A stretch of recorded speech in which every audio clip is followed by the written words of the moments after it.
Assalamualaikum warahmatullahi wabarakatuh. Apa kabar anak-anak? Alhamdulillah, luar biasa, pasti bisa. Allahu Akbar. Oke, baik sekali. Oke, pada pertemuan kita yang kedua hari ini, kita akan membahas tentang kelestarian alam dengan melestarikan bumiku. Yang temanya tentang fenomena alam dan ayat-ayat tentang melestarikan alam. Sudah dipelajari di rumah? Sudah dibaca-baca bukunya? Oke, bagus sekali. Silakan dipersiapkan dulu. Sebelumnya kita buka pertemuan kita hari ini dengan bacaan suratul Fatihah. Al-Fatihah. A'udzu billahi minasyaitonir rajim. Bismillahirrahmanirrahim.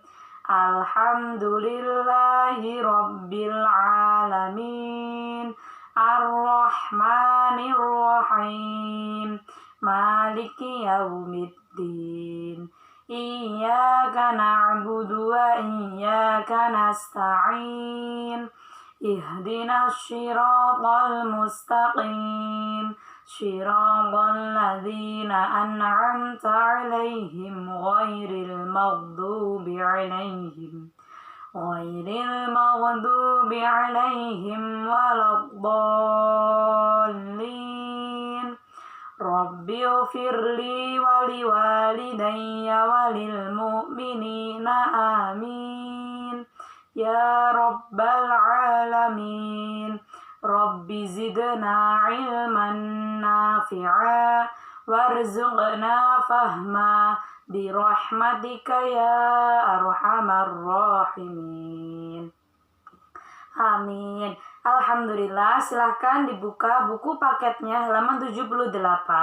Silahkan dibaca terlebih dahulu untuk kita. Setelah itu Ibu menjelaskan tentang materi kita hari ini. Silahkan.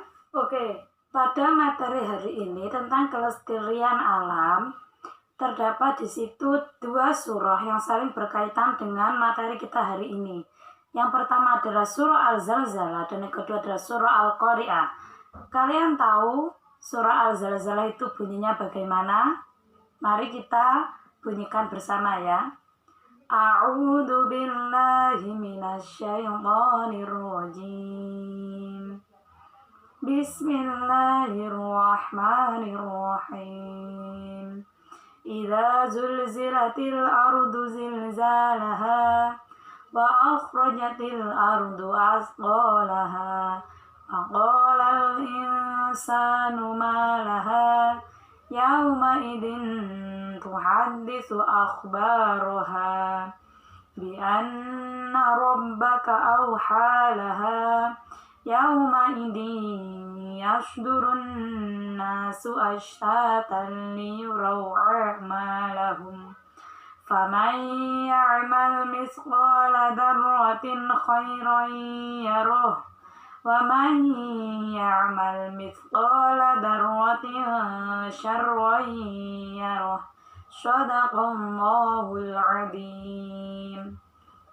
Oke, terjemah dari ayat pertama adalah idza zulzilatil ardu zilzalaha, dan apabila bumi sudah digoncang-goncangkan. Pada dasarnya yang dimaksud di sini adalah fenomena alam seperti gunung meletus atau tsunami atau banjir. Itu adalah suatu bentuk kenyataan dari surah Al-Zalzalah, peringatan dari Allah karena adanya itu. Jadi, mengapa kok bisa terjadi banjir? Mengapa bisa terjadi tanah longsor? Ulah siapa itu? Jika kita tidak menimbun sampah di sungai, membuang sampah di sungai, maka air tidak akan meluap dan menjadi banjir. Kalau sudah menjadi banjir, yang merugi siapa? Kita kan. Yang membuang sampah siapa? Bukan tentu kita, tapi kita berdampak imbasnya. Oleh karena itu, wajib untuk kita menjaga kelestarian lingkungan adalah seperti itu. Sekarang contoh, untuk orang-orang yang menebang pohon, mengakibatkan tanah longsor. Kan kasihan kalau tanah longsor, bawahnya ada rumahnya, bagaimana? Maka dari itu, kita sebagai umat beragama diwajibkan untuk saling menjaga kelestarian lingkungan. Nah, kelestarian lingkungan juga sudah dijelaskan Allah Subhanahu wa taala terdapat dalam Al-Qur'anul Karim. Di situ juga dijelaskan bahwa ikan-ikan yang ada di lautan itu juga diciptakan untuk manusia. Hewan-hewan juga begitu. Madu dari lebah dan sapi itu juga dimanfaatkan oleh manusia. Contoh sapi. Sapi kita bisa memanfaatkan semua hal dari sapi. Kulitnya, susunya, tenaganya. Subhanallah. Semua itu bisa kita manfaatkan dari sapi. Itu adalah kuasa Allah. Kelestarian lingkungan bukan hanya kelestarian alam, tapi juga kelestarian hewannya. Kalau kita cuma memanfaatkan tenaga dari hewan tersebut tanpa memberinya makan, merawatnya, lalu bagaimana? Kan timbal baliknya tidak sama. Oleh karena itu anak-anak, makanya kita dianjurkan untuk menjaga kelestarian lingkungan dan menjaga kelestarian hewan. Fenomena-fenomena alam yang terjadi itu merupakan dampak dari perilaku manusia sendiri yang kurang menjaga lingkungannya. Surah yang kedua yang berkaitan dengan kelestarian alam dan fenomena alam adalah surah Al-Qari'ah. Al-Qari'ah berasal dari kata qara'a yang berarti menyejukkan hati seperti Al-Ghasyiyah. Tapi Al-Qari'ah di dalam Al-Quran berarti hari kiamat. Kalau sudah tahu kan bagaimana bunyi surah Al-Qari'ah yang itu menjelaskan tentang hari kiamat, di mana pada hari kiamat nanti seseorang sudah lupa, bahkan seperti ibu yang lupa dengan anaknya karena sudah kebingungan untuk menyelamatkan dirinya masing-masing.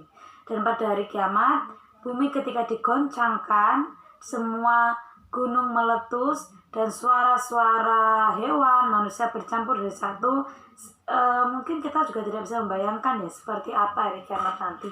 Tapi kita sudah diberi gambaran oleh Allah dalam Quran surah Al-Qari'ah yang seperti itu. Maka kita harus mempersiapkan amal kita sebaik mungkin. Dalam Quran surah Al-Qari'ah pada ayat 4 dan 5 menggambarkan gunung meletus, di mana ketika gunung itu mengalami erupsi yang sangat panas.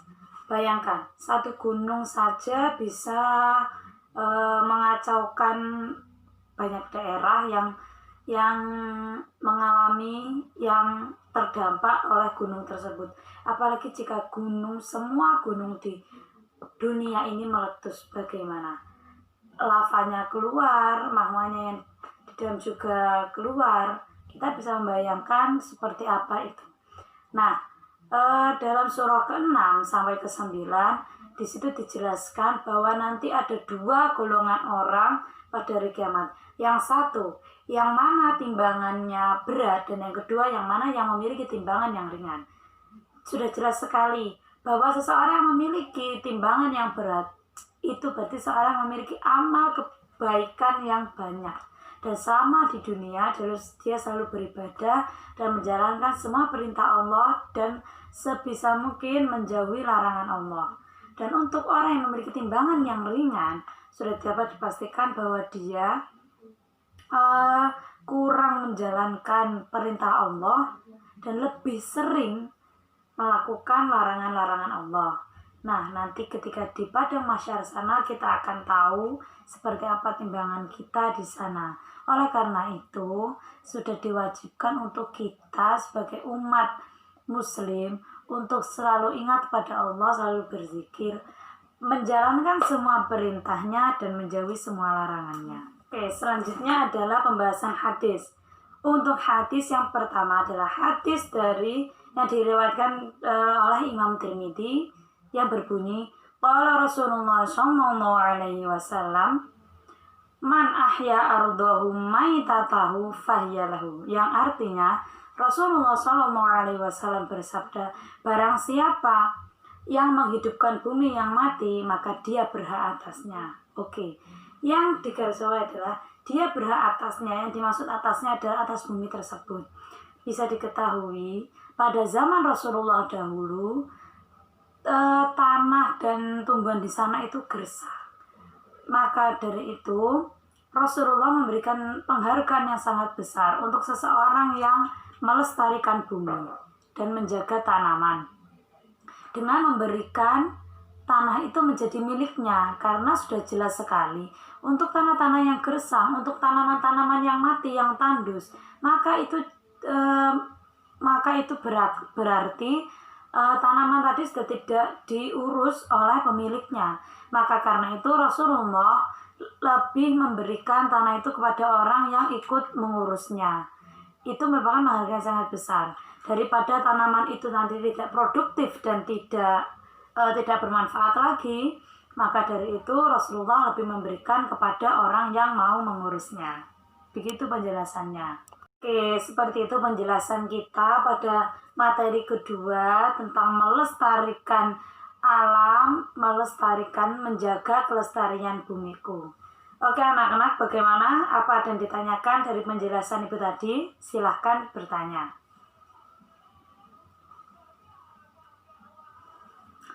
Jika tidak ada, ibu rasa kalian semua sudah paham. Dan mari kita tutup pertemuan hari ini dengan bacaan hamdalah. Alhamdulillahirabbil alamin. Oke, tetap semangat, semangat belajar. Jangan lupa berdoa dan selalu beribadah dan menjaga kelestarian lingkungan. Jaga kesehatan, jangan sampai sakit. Oke, terima kasih. Wassalamualaikum warahmatullahi wabarakatuh.